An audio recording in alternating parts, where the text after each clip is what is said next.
Hi hello welcome back to new log guys ನಾ ಇವತ್ತು ನಮ್ಮ ಪಲ್ಸರ್ನ ತೊಗೊಂಬಂದು ಸರ್ವಿಸ್ ಮಾಡಿಸ್ಬೇಕಾಗಿತ್ತು. ಈಗ ಆಲ್ರೆಡಿ ಸರ್ವಿಸ್ ಎಲ್ಲ ಆಗಿದೆ. ಸರ್ವಿಸ್ ಎಲ್ಲ ಮಾಡಿ ನಿಲ್ಲಿಸಿದ್ದೀವಿ. ಒಂದು ಸ್ವಲ್ಪ ಈ ವೆಟ್ ಏನಿದೆ ಅದೆಲ್ಲ ಡ್ರೈ ಆಗಲಿ ಅಂತ ನಿಲ್ಲಿಸಿದ್ವಿ. ಈ ಡ್ರೈ ಆದಮೇಲೆ ತೊಗೊಂಡೋಗ್ಬೇಕು. ಯಾಕಂತಂದರೆ ನಾಳೆ ಪೂಜೆ ಇದೆ ನಮ್ಮ ಗಾಡಿಗಳದ್ದು, ಹೊಸ ಕಾರ್ದು ಮತ್ತು ನನ್ನ ಒಂದು ಐಕ್ಯೂಬ್ದು ಮತ್ತು ಪಲ್ಸರ್ದು ಮೂರೂ ಪೂಜೆ ಮಾಡಿಸೋಣ ಅಂದ್ಕೊಂಡು ಬಂದೆ. ಸರ್ವಿಸ್ ಮುಗಿಸ್ಕೊಂಡು ಮನೆಗೆ ಬಂದೆ. ಮನೆಯಿಂದ ಸ್ನಾನ ಮಾಡಿಕೊಂಡು ನಾಳೆ ಡೆಲಿವರಿ ಇರೋ ಕಾರಣ ಇವತ್ತು ಚಾಮುಂಡಿ ಬೆಟ್ಟಕ್ಕೆ ಹೋಗಿ ಬರೋಣ ಅಂದ್ಬಿಟ್ಟಿದೆ. ಚಾಮುಂಡಿ ಬೆಟ್ಟಕ್ಕೆ ಹೋಗ್ತಾಯಿದ್ದೀನಿ. ಹೋಗ್ತಾ ನಮ್ಮ ತಾಯಿ ಕೂಡ ಮಧ್ಯದಲ್ಲಿ ಸಿಕ್ಕಿದ್ರು. ಅವರು ಬೇರೆ ಊರಿಗೆ ಹೋಗಿದ್ರು. ಅಲ್ಲಿಂದ ಬರಬೇಕಾದ್ರೆ ಮಧ್ಯದಲ್ಲಿ ಸಿಕ್ಕಿದ್ರು.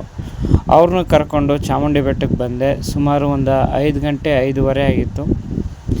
ಜನ ಕೂಡ ತುಂಬ ಕಮ್ಮಿ ಆಗಿದ್ದರು. ದರ್ಶನ ಮಾಡಿಕೊಂಡು ಬಂದು ಹೊರಗಡೆ ಕೂತಿದ್ವಿ.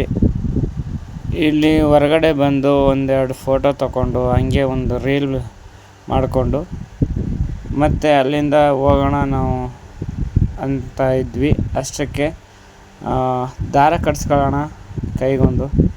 ತುಂಬ ದಿನ ಆಗಿತ್ತು ಕಟ್ಸಿ, ಇರಲಿಲ್ಲ ಕೈಯಲ್ಲಿ. ಅದಕ್ಕೋಸ್ಕರ ಕಟ್ಸ್ಕೊಂಡು ಅಲ್ಲಿಂದ ನೆಕ್ಸ್ಟು ಹೋಗೋಣ ನಾವು ಅಂದ್ಬಿಟ್ಟದೆ ಡಿಸೈಡ್ ಮಾಡಿದ್ವಿ. ಅಲ್ಲಿಂದ ಹೂನಾರ ತರಬೇಕಾಗಿತ್ತು. ಅದಕ್ಕೋಸ್ಕರ ನಾವು ಮನ್ನಾರ್ಸ್ ಮಾರ್ಕೆಟ್ಗೆ ಹೋಗಬೇಕಾಗಿತ್ತು. ಮನ್ನಾರ್ಸ್ ಮಾರ್ಕೆಟ್ಗೆ ಹೋಗೋಣ ಅಂತ ಹೇಳಿ ಹೋಗ್ತಾಯಿದ್ವಿ. ಆಗ ನಮ್ಮ ತಾಯಿ ಅಂದರು, ಇದು ಚೆನ್ನಾಗದಲ್ವ ಅಂತಂದರು. ಅದಕ್ಕೆ ಹೆಂಗಿದ್ರು ಕಾರಿಗೆ ಮಡಗೋಕ್ಕಾಗುತ್ತೆ ಅಂದ್ಬಿಟ್ಟದೆ. ಒಂದು ಕಾರ್ ತಗೊಂಡ್ವಿ ಒಳಗಡೆ ಮಡಗೋಕ್ಕೆ. ಹಾಗೆ ಒಳಗಡೆ ನೇತಾಕೋಕ್ಕೆ ಆ ಥರದ್ದು ಒಂದು ಡೆಕೋರೇಟಿವ್ ಐಟಮ್ ತೊಗೊಂಡೆ. ಅದಾದಮೇಲೆ ನೆಕ್ಸ್ಟು ಮನ್ನಾರ್ಸ್ ಮಾರ್ಕೆಟಿಗೆ ಬಂದ್ವಿ. ಹೂನಾರ ತಗೋಬೇಕಾಗಿತ್ತಲ್ಲ. ಈವ್ನಿಂಗ್ ಟೈಮಲ್ಲಿ ಹೋದರೆ ಕಡಿಮೆ ಕೊಡ್ತಾರೆ, ಮಾರ್ನಿಂಗ್ ಟೈಮಲ್ಲಿ ಹೋದರೆ ಜಾಸ್ತಿ ಅಂತ ಅಂದ್ಕೊಂಡು ಈವ್ನಿಂಗ್ ಟೈಮಲ್ಲೇ ಬಂದ್ವಿ. ಇಲ್ಲಿ ಬಂದು ಕೇಳಿದ್ರೆ 1200 1300 ಅಂದರು. ಹಂಗೂ ಮಾಡಿ ಒಂದು ಹೂನಾರ ತೊಗೊಂಡ್ವಿ.